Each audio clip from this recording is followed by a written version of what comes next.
Good morning and welcome to the CADclass Podcast. I'm Josh. I'm Jake.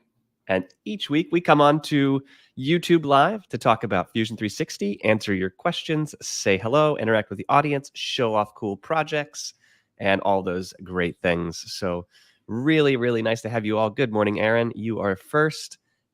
Snowy North missed out on the last podcast for a bit, but he's back for sure. Really nice to have you, Aaron. Good to see. Thanks for joining us. We've got some fun stuff going on right now, Jake. I think we got some really cool stuff.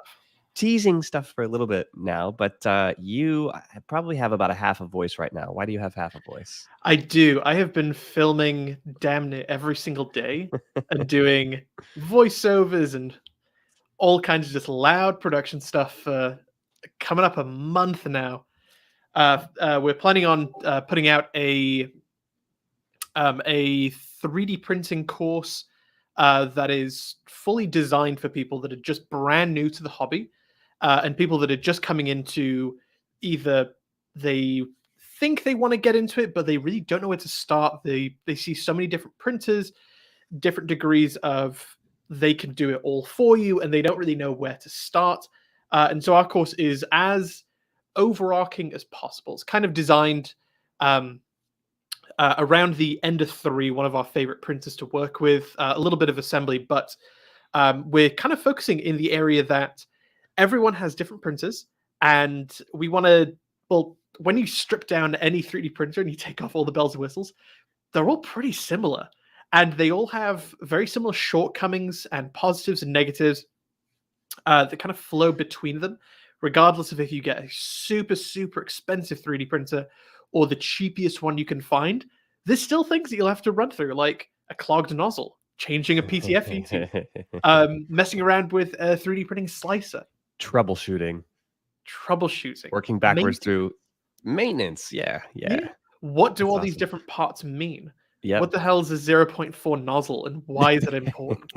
All the kind of stuff that we're really... Joe Stree says, speaking of reality, has $100 Ender 3 going on their website. Oh my Holy smokes.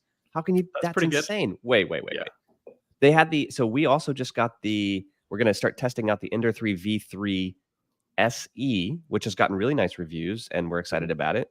And we got that one for $150 with a coupon code, Absolutely which is outrageously cheap. So awesome. Yeah. Do you guys reckon the Bamboo A1 Mini will introduce a lot of newcomers to the world of 3D printing? Absolutely. So Edward, yeah, we expect Bamboo. We've already seen the Bamboo audience coming into, when you sign up for CADclass on our website, we ask you why you came. We're already seeing an influx of people with the Bamboos. And actually, the thing that I hear most is, oh, I just bought a 3D printer. And Jake, you and I know this really well. And I made something online, but I'm stuck. What do I do now? It's so funny how that's everyone. So we call it the crossroads. The crossroads of 3D printing, where I think a lot of people buy printers because they're super fun bit of tech. Yeah. They're awesome machines. They're so powerful. For sure. And when you kind of go through Thingiverse, everyone makes an account and they like hundreds of things. I have close to 400 things on my Thingiverse page that I'm going to print one day. It's like the tool shed, right? I'm going to use that piece of wood one day for sure. Yeah. For sure. Come on. No. And it really comes down, as soon as people print all of them, they get to the crossroads, and it either lives in their closet and gathers dust, which happens, or people go, no, I want to make my own stuff, and then they start to solve problems, and then they get deeper into CAD, and they get deeper into how 3D printers work, how I can design stuff for my 3D printer, which is the next level up, where they go, okay, well, my nozzle is 0.4 millimeters. So if I make a wall that's 0.8, that's actually much stronger than a 1 millimeter wall. And they start to come across all of these really cool design features and design ways of thinking for 3D printers, different to how you'd make something out of metal or wood. And it just gets so much more fun. It's so much more exciting. Totally. But I actually want to go back to what we're chatting about with the Ender 3 becoming $100, which is absolutely insane. And I want to talk about some of the things that you guys that are just getting into 3D printing now that maybe you didn't realize. So the Ender 3's been around for about 5-6 years. At It's least, yeah. I would say 5 or 6. It's Yeah. probably the most popular 3D printer on the planet. It has probably the largest community. Super fun, amazing printer, but it is nowadays becoming more and more skin and bones, where it doesn't have as many of the things that we now expect from a printer. And if you just want a printer that simply works, and you're going to have to do a lot of the work to make sure it's maintained and make sure everything is bed leveled and all that kind of stuff, you're going to have to start with a very basic printer and then add on all of the additional things. So, I want bed leveling. Okay, well, you're going to have to put on a BL Touch or a CR Touch. And guess what? For me personally, that took days of headaches to actually install. That was Totally. a nightmare. Like going from the original Ender 3 had an 8-bit motherboard, which means it couldn't process that many bits per second. Now they have a 32-bit board, which is awesome. But the original, if you tried to put in the new firmware for a bed leveling sensor, because a lot of these firmwares are written in Chinese and they have Chinese characters that are just translated to English, if you tried to put it into the motherboard, it wouldn't accept it until you just deleted some of the Chinese characters. And then it would work. That's all you had to do is change the name of the title. So it was abysmal, the amount of small things that we had to figure out a few years ago. And now they're just built in and you really don't have to go through all the pain, which is absolutely amazing. Like that's exactly what people want.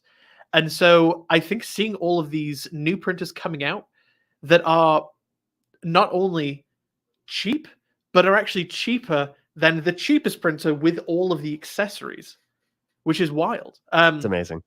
I think like 2 years ago, 1 or 2 years ago, Creality came out with the Ender V2 Neo, which had all of the accessories that we would put onto the original Ender, like bed leveling probe, silent motherboard, metal springs, metal extruder, yellow springs. What else? Just all, magnetic bed, all of the stuff that we go, all the goodies. Yeah, they basically read through the forums. They were like, "Oh, this is the stuff that everybody fixes and changes. Like first, let's just make a printer that has all that stuff in it." It was amazing. We couldn't beat the price. But we do have some questions coming in the chat. So one thing, Ed, I just want to shout out Edward. Thank you so much for this. He says, "I'd just like to thank you guys for the course. I'm making what I want now using albeit newbie methods like a bajillion extrusion cuts. The 3D Print General let me know it's possible to learn." That's so awesome. It's really nice to have you, Edward. Thank you for saying that. And we have a question. We have some PC Van Vliet in the house. So, oops, that was not what I wanted to show. Whoop. I keep getting comments. I'm missing it. PC Van Vliet. There we go. Hey, guys, to continue on the DXF from Fusion question, how do I prevent my construction lines from being part of the DXF sketch? So let's open up Fusion, shall we? All right. Well, no, we can't because I can't display DXFs because I don't have a program that can show that. But I guess I can. Wait, how do I prevent construction lines from being? So I know exactly what you're talking about. Okay. So for all the newbies that are coming in the world of Fusion or really any CAD, you have 2 types of lines, roughly. You've got sketch lines and you have construction lines. Sketch lines are the actual real thing that you're drawing. If you're making a box, then you have drawn 4 lines to make that thing. But if you need some help to make something else, you can use a construction line. For example, if you want to draw a bunch of circles on this side of the screen and you would like to mirror it to the other side so you don't have to do the same thing twice, you can draw a line down the middle and then mirror across. But let's say you don't actually want that line to be included in the information of your sketch. It's just to help you. But that line isn't actually part of it. Then you can convert that line into a construction line. It's just to help you, but it isn't part of the final thing. You can kind of think of it like if I'm doing a drawing on a bit of graph paper to make sure everything's nice and neat, the lines in the graph paper are not part of the art, but they just help me make the art. Does that make sense, Josh? It does, but I don't actually think it answers the question. So the question is, when you I'm getting to it. So okay. when you get to a DXF, which is a I didn't look it up from last week. It's Wait, I'll essentially look it just up a right now. 2D I'm file. gonna Thank look. you very I'm much. gonna look and see what Good. actually is. Go ahead. A DXF is essentially just a 2D file. Most often, you give it to a laser cutter, where it just follows along that line path and cuts it out. DXFs are incredibly simple. They're a fairly old file type. I believe it was actually invented by Autodesk. And it. Do you know what it stands for? Drawing interchange format or drawing exchange format, according to CorelDRAW. That's very lame. It Yeah. it is not able to identify the difference between a sketch line and a construction line, and so you just have to delete the construction lines.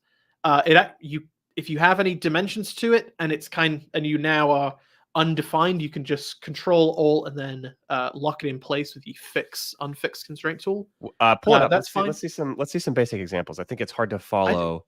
I think that's a good idea. Yeah, it's hard to follow just words. Yeah, and so Sam, actually, a couple good comments too on construction lines here. So PC Van Vliet, morning, Sam, PC Van Vliet, Joe Stree, Christian. This is so awesome. Love it's really nice hanging out with you all. But so Joe Stree, or not Joe Stree, PC Van Vliet says Fusion also automatically adds construction lines when drawing something. For instance, a center rectangle. That's right. So sometimes it will go ahead and add some of those construction lines for you, and then it will appear elsewhere. And then Sam was saying he ran into the same construction line DXF problem trying to cut gears. Oh no. Okay, so I am. This may be an issue. I am currently on a different internet browser, and I don't think it will let me share my screen because I need to close it down to change the settings, and then come back in. Oh no. What do you mean? All right, Josh, you're gonna have to entertain the crowd while I leave. All right, see you in a sec. All right, come up with some interesting things to talk to the crowd. I'm gonna show off some projects. That's what I'm gonna do. All right. All right. So Jake will be back in just 1 second. And in the meantime, so oh, look at that. We lost like 3 people because you're leaving, Jake. That's instantly. Oh, no. Yeah, I want to show off some of the projects. So the some really awesome stuff. So first off, congratulations. I don't know if you're in here, but let me go ahead and open it. We had a new graduate. So I want to shout out. I don't know if it's Vasil. I actually don't know how to say it, but I want to shout out Vasil for completing the entire program. We got a note here on the Discord server in the Space Prop Hilt. And it says, thanks so much for the hard work. Great book. I gained a lot of knowledge and experience to start my own CAD project and hopefully transform it into a 3D printed project. Thanks once again. So huge shout out to you, Vasil. That is amazing.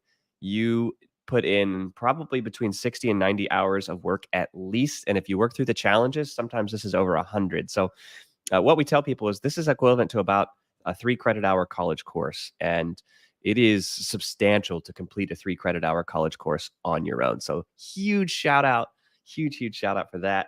I wonder if I'm going to try to share my screen and show off some stuff. And Joe Stree, I have a week off, so I'll finally be able to start working through it. Awesome. I'm going to go ahead and try to share my screen and show off some projects here if I can. Let's see. And let me know in the chat if you have any more specific questions. Definitely coming in here to answer some of those questions. Jake will be back momentarily. All right, so if you can go to present, share screen. All right, let's see what happens here. Window. Whoop, he's back on. I didn't even get a chance to share my screen yet. Oh no. That's okay. Howdy. Howdy. Welcome back. I just shouted out Vasil and congratulations on the graduation. Vasil, I have no idea how to say this. Hopefully he comes in and tells us the right way at some point. But what a tremendous accomplishment. That's amazing.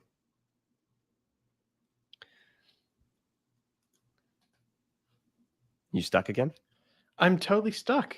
This sucks. Wait, what's the issue right now? I'm not allowed to record my screen. What do you mean record it? Share it? Yeah. What do you Even mean? though in my system settings, I am completely allowed to do it. It will not let me. Are you on Google Chrome? Yeah. And it worked when you were on Safari? Yeah. No, on right. Mozilla Firefox. Anyway, so I think you're gonna have to be the screen recorder Okay. for this let's week, do it. Josh. All right, let's do it. See if I can share my screen. Well, let me share I was going to share some project on here. So let me just go ahead and start Yes. there. Let's see it. Let's start there. Present. God, you can tell we're really professionals, aren't Yeah, we? we're super pros. Yeah. Oh, look at this. Now what do I do here? Let's do that. No. Go to a different tab. What's that? Go to a different tab. What do you mean go to a different tab? Stream sharing. Tab at the top of my screen. There we go. There we go. We're getting the hang of this. We promise we know what we're talking about. Gary, can you see my screen? Yes, I can. I can't see anything. I know.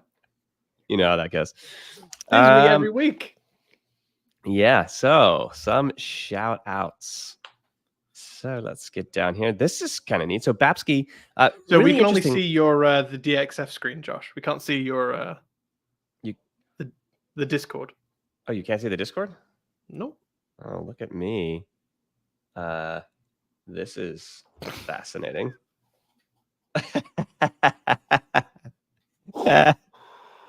Oh god. All right, what button do I press here? Let's see. Stop sharing. Hide. Sharing. I'm sharing my window. So if I move that, can you see? What can you see? Oh, still just that. Go to Discord. That is so. I am on Discord. Oh my god, Josh. You need to stop the screen sharing and then go back and share your entire screen. At the very bottom. Okay. At the very bottom where it says stop screen. Yep. There you go. So let's try this. And then go back and present and then share the entire screen. That's what I did. Oh no, I didn't. You're a liar. Oh, there we go. It wasn't going to let me. While Josh is figuring that out, one of the things that we're going to be talking about a little bit later is all of the kind of groovy materials that I just got in the mail this week, which I'm super stoked to play around with. One of our old friends used to work at a very, very popular 3D printing manufacturing company. And he gave me a bunch of really, really cool different types of nozzles like a year ago. And they've just been living in my storage, waiting for me to do a project for a long, long time. But he gave me a bunch of different types of hardened nozzles. So I think it's a good topic to go on about. So we should, very right? Because you're going to love this news. Google Chrome has lost permission to capture your screen. Same for me. Anyway. I actually think this might be a bug with StreamYard. Go check Google Chrome. So keep chatting. Anyway, I might need to leave. So in the world of 3D printing, most of the times that the actual mechanism or component that gets hot and then melts your material is the nozzle. It's usually made out of brass because that conducts heat very, very well. But the one downside with it is that it's incredibly soft material. If you're working with lots of material that you're passing through over time, it literally gets eroded, and that hole that should be exactly 0.4 millimeters starts to widen in diameter, which means that you're actually putting in less material than you're expecting. So a lot of people don't change out that nozzle as much or as often. It should be about every 6 months. And instead, they just increase their flow rate. And then when they go, oh, I've got a jam, I need to flick over to to a different nozzle that they have, then they're way over extruding. And now all their prints look bubbly and gross and terrible. So the fix for a lot of people is either to replace your brass nozzle, because it happens very, very often, or they change to a different material. Now, there's a lot of different ranks of different material for nozzles that you can get. Like I said, the most common is the brass. It's very, very cheap. You can usually find them for like, 50 cents for a nozzle? I mean, usually even less than. You get pack of 10 for like $2. It's very cheap. Super duper cheapy. The upgrade that a lot of people go to is that they start to reach for nozzles that have the exact same diameter size, but are made from a harder material. Things like hardened steel is a really good example. By the way, for some of the beginners into 3D printing, the standard diameter is 0.4 millimeters, because one guy at one time decided that's what it should be, and then without them knowing, that just became the industry standard forever. But a lot of people are moving up to 0.6 millimeters, 0.8 millimeters, because you can then have a higher flow rate, and it means you can print your objects way faster. It just means that you can't print thin objects with as much resolution, but most people aren't printing super thin stuff. So increasing to a larger size is actually, you can take a Benchy and print it in like under an hour with still really good layer resolution and really good with the slow printers. I feel like the Benchy, the Benchy Yeah. discussion, you're like, it's a 2-minute Benchy. It's like, it's getting so outrageously quick. So, but Yeah. to put that in context for those of you who haven't used the original OG Ender style printer, an hour Or is still any pretty type quick. of those printers. Yeah, Yeah. we're getting prick. I actually now I have seen a Benchy being printed on a Voron printer in, what was it, 5 minutes? It was obscene how fast it was. It was, you couldn't see the actual head moving. It was just a blur, and the spool that was coming off of it was just going like that. It was ridiculously fast. Are you talking about the one at Open Sauce? Yeah, Yeah, that that's was crazy. wild how That fast was it was wild. going. Mm-hmm. So going back to the nozzles, you can upgrade to a hardened steel nozzle. This is where it's essentially a material that will not wear down anywhere near as fast, but it will still wear down. So the problem that people come into is that if you're just printing normal basic materials, PLA, TPU, PTG, there's really not a lot of abrasives in it. And so a hardened steel is perfectly fine. But there are more exotic materials that actually have composites inside of them. So the classic ones that some people go, oh my God, that's awesome, I should pick that up, is something like glow-in-the-dark filament, where it has small strontium particles that can absorb light and then emit them. That's how glow-in-the-dark works. The downside of that is that they are incredibly abrasive. And so if you're printing with a brass nozzle, you will literally wear out the entire effectiveness of that nozzle in one print. You'll start out brand new, and by the end of it, it will be destroyed and you cannot use it. So your print will start out looking really great at the bottom, and as it gets higher and higher and higher, it will just look god awful by the very end of it. It'll look sloppy and bulgy or under extruded. It'll just look really, really terrible.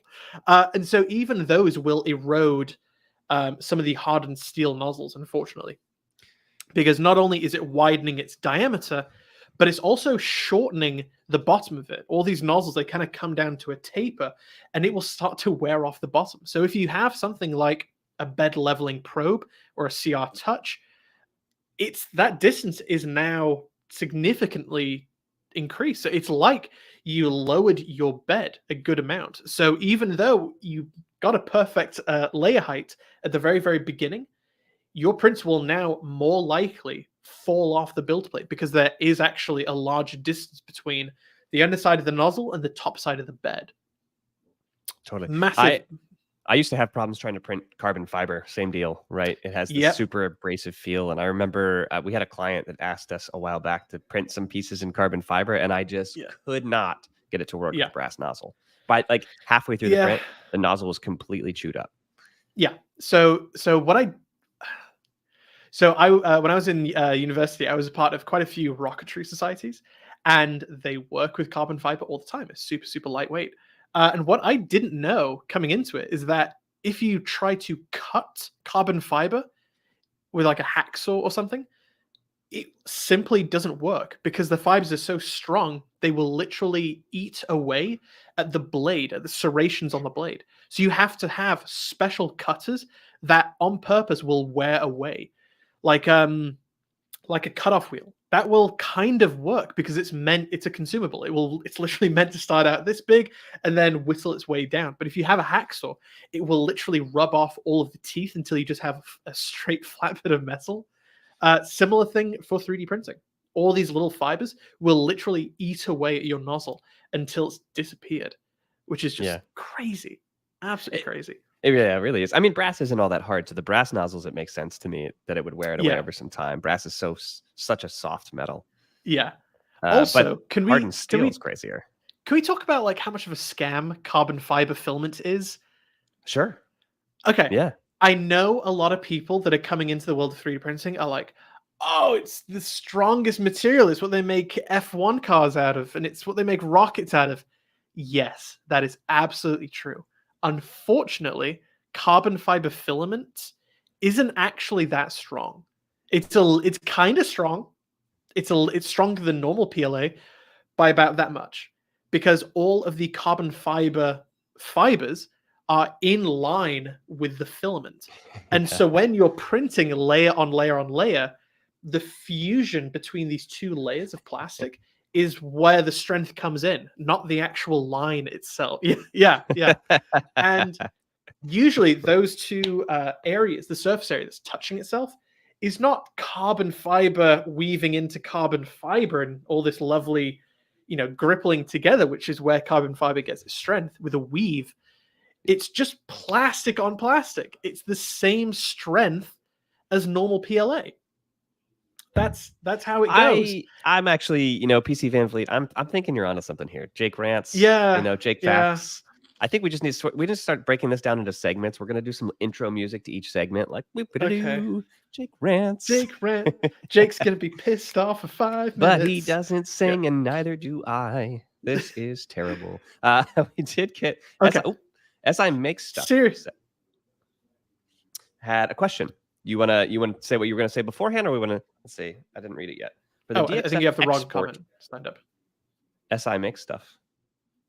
Or SI Makes Stuff. Yeah. Oh, excuse me. Oh, Yeah. oh, I thought that was the old comment. Never mind. Excuse me. You have the wrong comment up.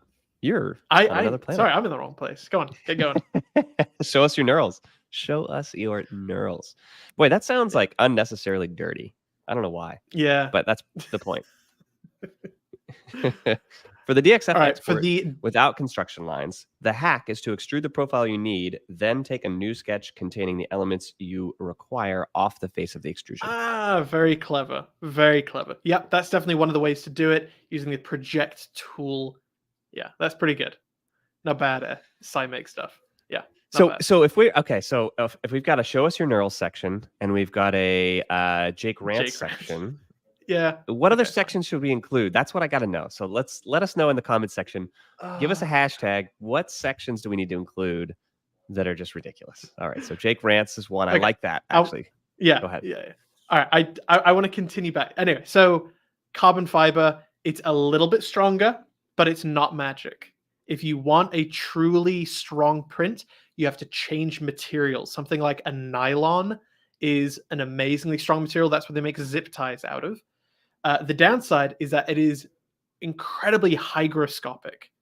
So this is a word that I don't think we've talked about. So in the world of 3D printing or any plastic, when it's actually being heated up and then made into your part, not with 3D printing, with just like normal plastic stuff, when it's in its raw plastic pellet form before it's been made into an object, it absorbs a ton of moisture, and that can cause steam to build up when it's being melted, and that can cause really bad issues to happen. As soon as it's made into its plastic object, it's fine. It doesn't absorb moisture anywhere near as much as before.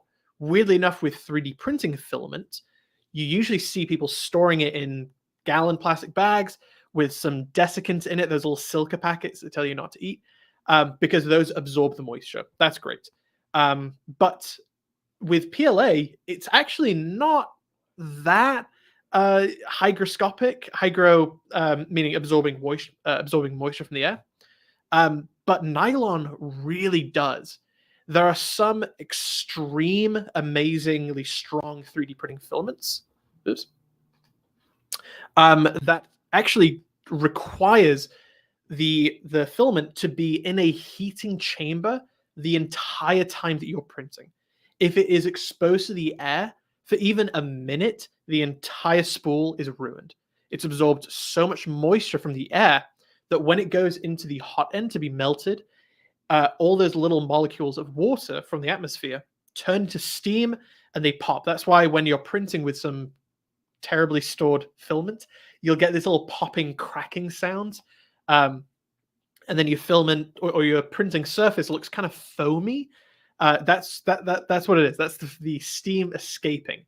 So that's why you always want to be storing your filament in a gallon bag with some desiccant, or you can go through a process of dehydrating your filament before you've printed with it. So that's why people do that. Yeah, and so PC Van Vliet says popping sounds and oozing nozzle. The popping sound, it's fun. I want to double click on that for a second.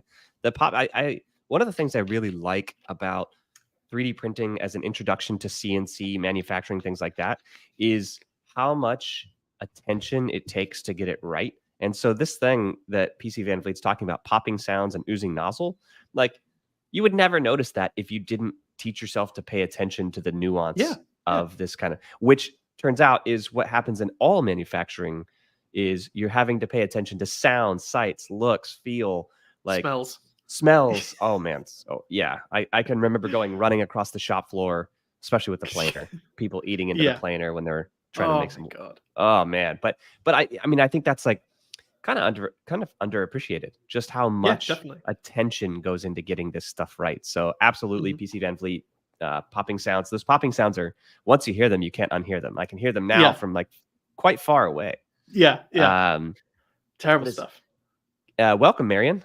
We're getting a ton of interaction this morning. I love seeing all the comments in here. So funny coincidence, I happened to reach my first technical drawing lesson in the course just when I needed to create a basic model for a carpenter that will build my CNC table. Perfect timing. You got to send us photos. We need to see the photos. Send us photos of your builds and of the amazing stuff that you do. By the way, Jake, I think we mentioned this last week, but because we've got so many people on here now, I want to say it again.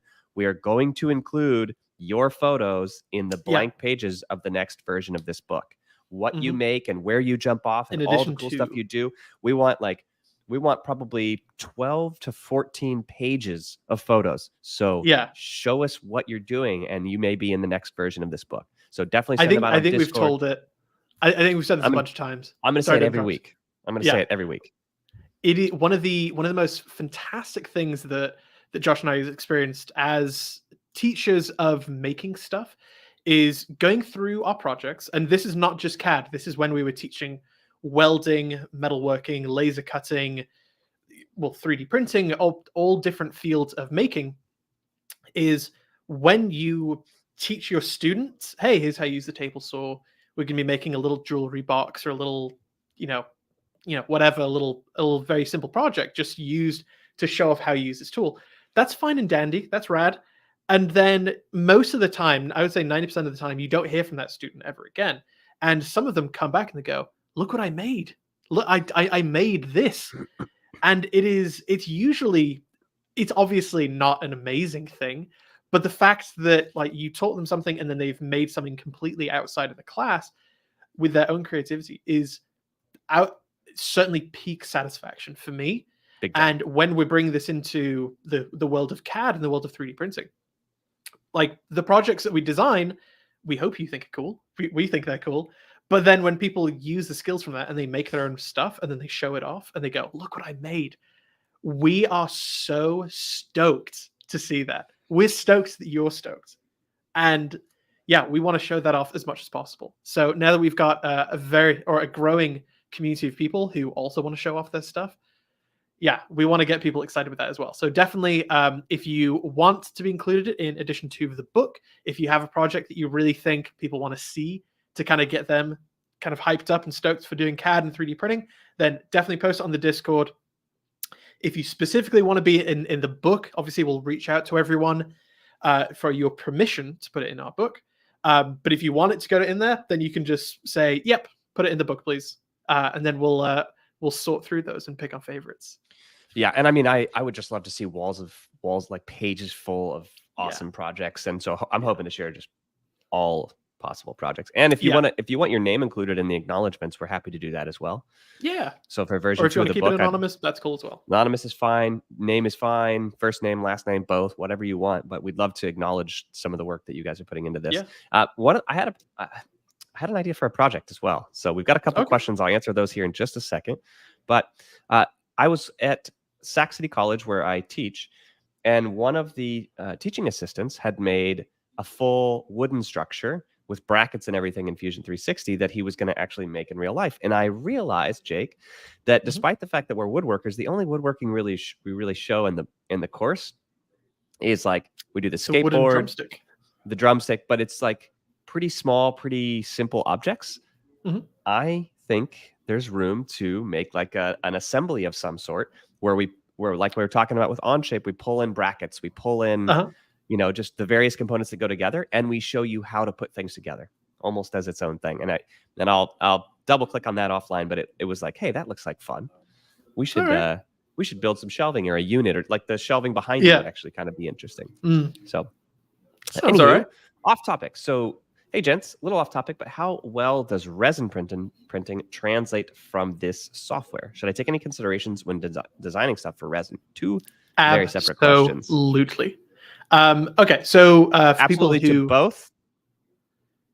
Oh yeah, you should be Yes. Well, to answer your first question, Fusion 360's slicer for FDM 3D printing, I have not used. Josh has. He says it's got its quirks, but it prints fine. I have heard nothing but good things about the SLA slicer for resin printers with Fusion. I have not tried it. I haven't printed anything in resin for a little while. But I've heard really, really good things about it, especially for people that are doing mass production resin 3D printing, where instead of just printing, on a grid, because it's a resin, you can actually build a 3-dimensional grid because they can all be supported. And I've heard really fantastic things about it, so definitely try that out. As far as CAD designing for resin, there's only a handful of things that you need to pay attention to. Resin printing is scary as far as like safety stuff, but it's actually way easier. A lot of the design considerations that you want to do for resin printing is actually built into the slices. So if you are printing a cube, for example, or if you wanted to print an AirPods case, for example, a little blocky thing, you actually don't want to print it perfectly flat on the surface. You want it to be at about a 45-degree angle, just because that's how resin printers work best. But if you want to print something totally solid, it's actually total waste of material, and so you'll actually be asked to put in little holes so that the liquid resin can leak out. So a lot of resin parts are actually totally hollow inside. But as far as design considerations for resin, treat it just like a normal plastic injection molded part. There's more similarities between resin printing and PIM than normal traditional FDM 3D prints, because you aren't dealing with layer lines for strength considerations. You're more thinking of it as like this evenly strength part where it's strong in all directions, where there is no, oh, it's really weak if I apply force here, but it's really strong there. The plastic is totally mixed all together, so it's strong in every direction. Same thing for resin prints. So the only thing that I would keep in mind is add fillets everywhere to add some strength, and add more support material than you think you'll need. That's it. Nice. PC Van Vliet, I had a train set collector in the makerspace last week, made a hard to replace part for him with Fusion and the Prusa Mini Plus. I could see a light come on in his head. Was an amazing experience. You know what? Pictures or it didn't happen, PC Van Vliet. Pictures or it didn't happen. That's awesome. That's really, really cool. Can I? All right. I've got a new hashtag Jake Stories. So, okay. So I'm a mechanical engineer, and very often when I think of what led me to be an engineer, I think everyone thinks of like the toys that they played with. I played with a lot of Lego and a lot of Kinects and a lot of Roblox when I was a kid. Therefore, I got into engineering. No surprise there. But a lot of the media that I consumed was really, really, really important. And I'm English, and so I was raised on Wallace and Gromit. I love Wallace and Gromit so much. For you guys that don't know, is a claymation kind of movies. They're shorts. They're only about 20 minutes long, and it's about a man and his dog, and they're both inventors, and their house is just amazing, where it's got a button, and then their bed slides down a shaft, and then it dresses them and showers them and gets them in a car, and then they drive off, and I'm like, that's what I want my house to be. And one of the things that they have is just a train track that runs all throughout their house. And it's like, I want a cup of tea, so I'm going to put it on the train, and then it drives it. Yeah, jeez. And then drives it to the other person. And I've told my fiance, I go, hey, when we buy a house, I will be constructing a train track that goes all around the roof. I'm like, that's what's going to happen. So I'm just going to text you, hey, can I have a cup of tea? You make it, put it on there, turn it, and then it just drives it to me. I'm like, that's what's happening. Even more so, for you guys who are planning on going to Southern California anytime soon, there is a very, very fancy botanical garden, basically a place where you get plants, but very, very expensive, called Rogers Garden in Newport Beach. And they have a little train track section going through all these like really exotic plants. And I'm like, that sounds awesome to have like a little garden out front where it's like, these are my carrots and potatoes and beets and celery. And then you've just got trains that go through them. That's what I want to make, dude. Amazing. I love it. I want to do. I love it. Yeah. It reminds me of the store. There's an electronics store in New York called, oh no, I'm going to forget the name of it. But basically, it's got a conveyor belt across the top. It's not a train, but it's a conveyor belt system. Oh, and everything that you pick out from the store is, you don't actually buy it. That's all just display. And it ships over the top of the store. Awesome. And you can see it all like moving, and it drops it to the register you're standing at. That's amazing. It's actually really fun. That's amazing. And they've managed to do a really good job with like the logistics of that store. I can't remember the name of it. I'll look it up for next time. But just want to shout out again. Go ahead. All of you guys that are listening in that think that model trains are lame, I will tell you that every single classic rock and roll star also does model trains. When the Rolling Stones and the Who and the Beat are on tour, they will literally rent out an entire room in this hotel and they will haul in model trains. Every single one of them has a model train room in their basement. Ozzy Osbourne brings with him model train kits to every single show that he does. I don't know what that says, but that's hilarious. I don't know what that says about it. It's cooler than they expect. Yeah.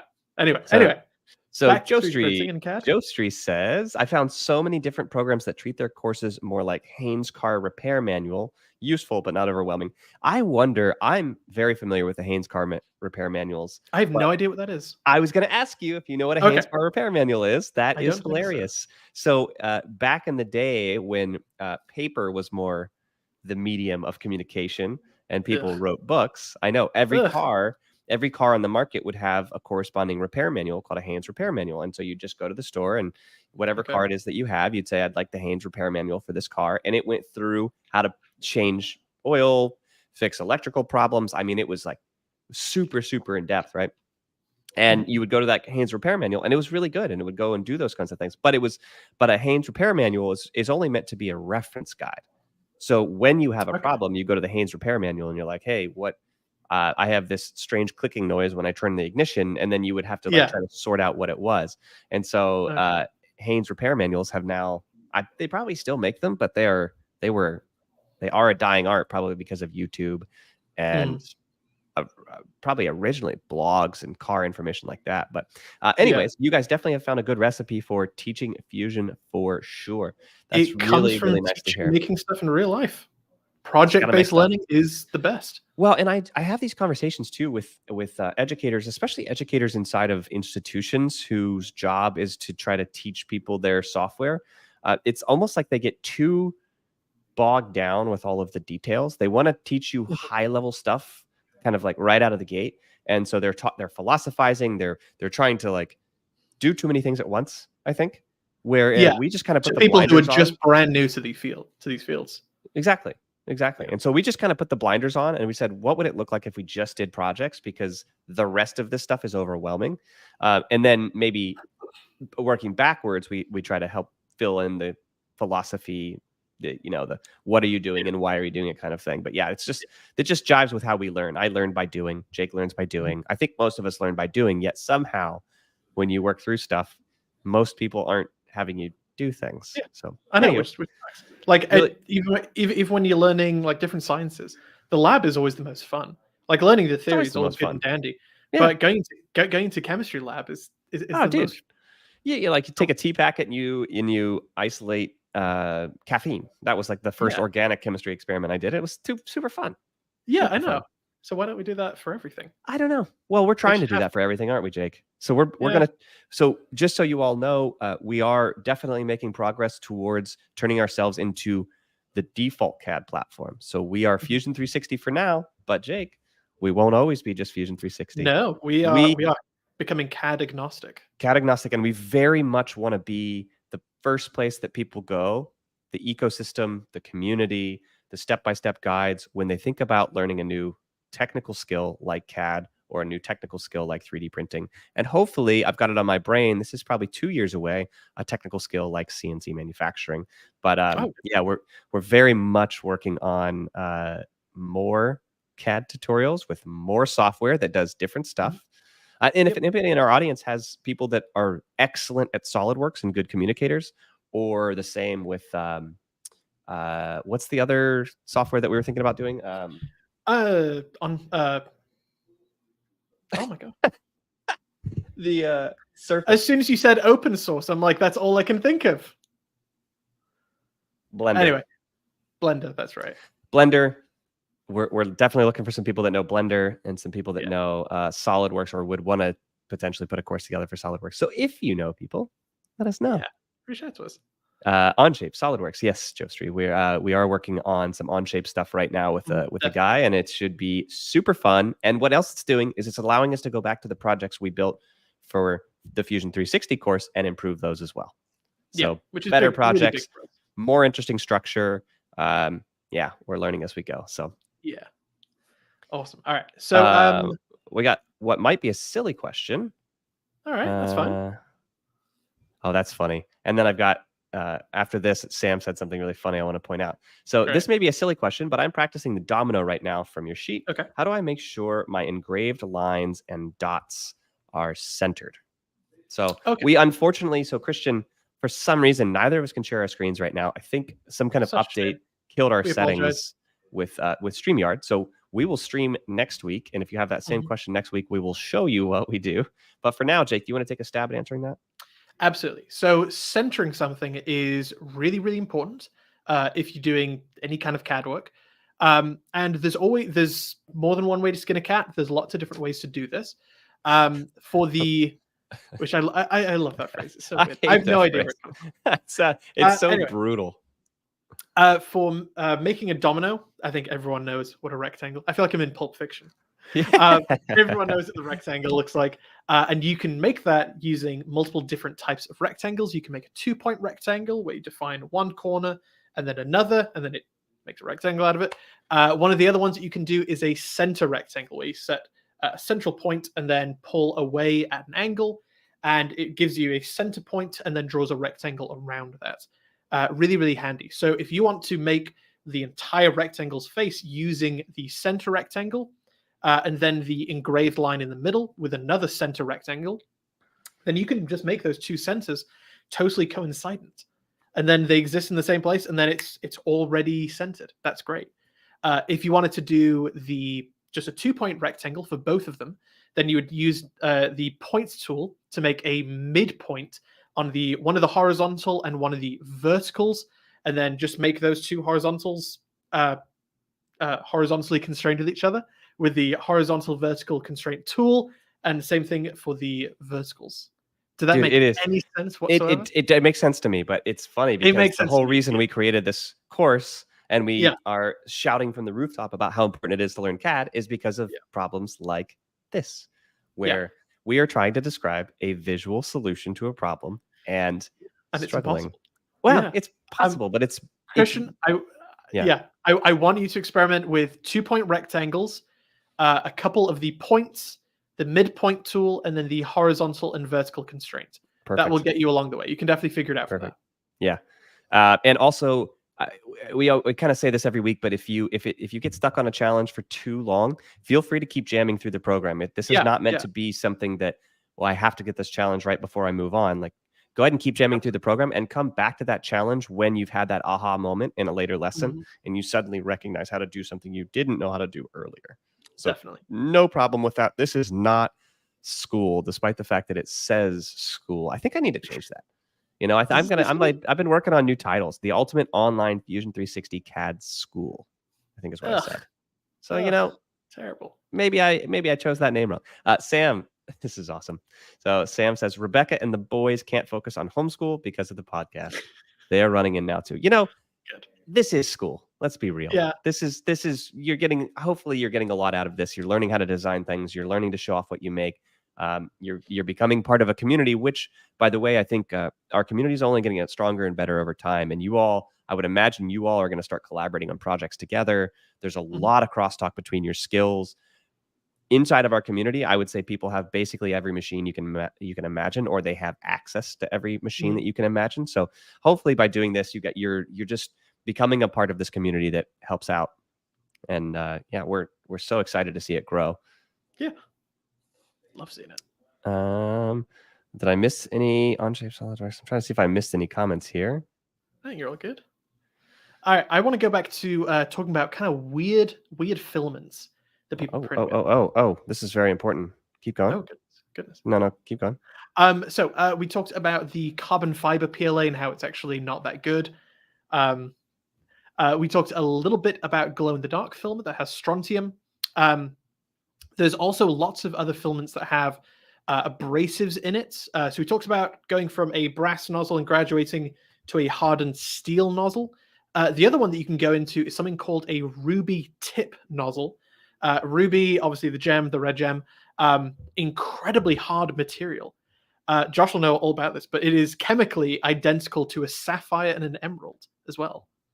They're all exactly the same thing. They're aluminum oxide 3, I think.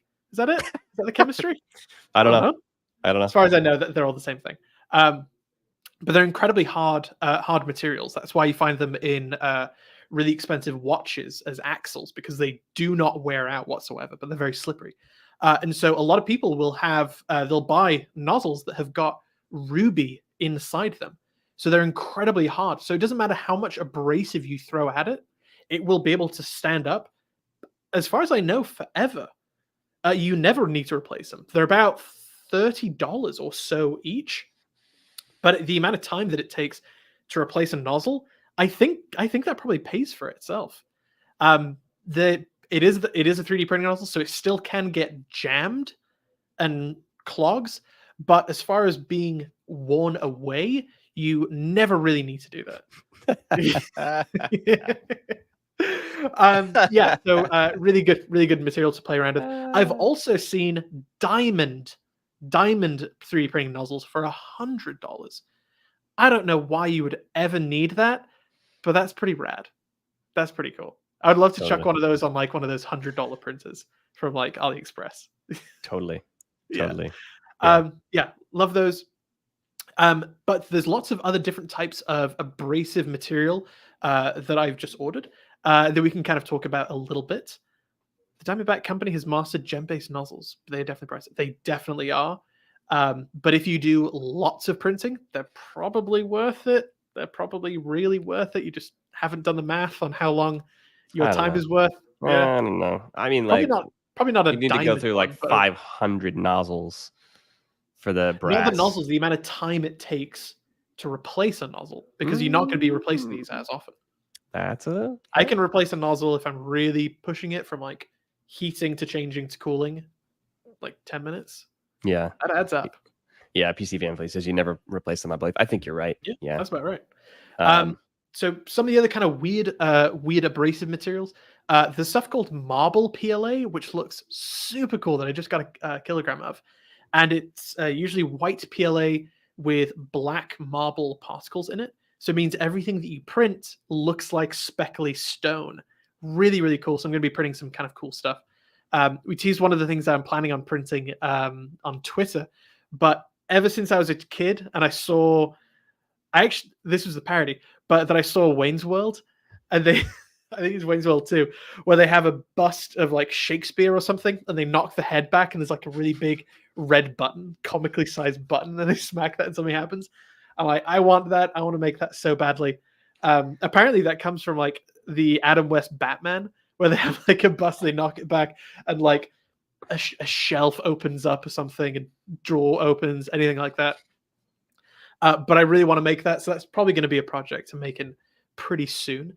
But I also have some wood PLA, which I've been wanting to play around with for a while. So wood PLA is normal plastic, normal filament that has wood fibers put into it in a very similar way that carbon PLA has carbon fibers put into it. of what I've heard, I know Josh, you've played with it a little bit. It strings like crazy. Which one strings like crazy?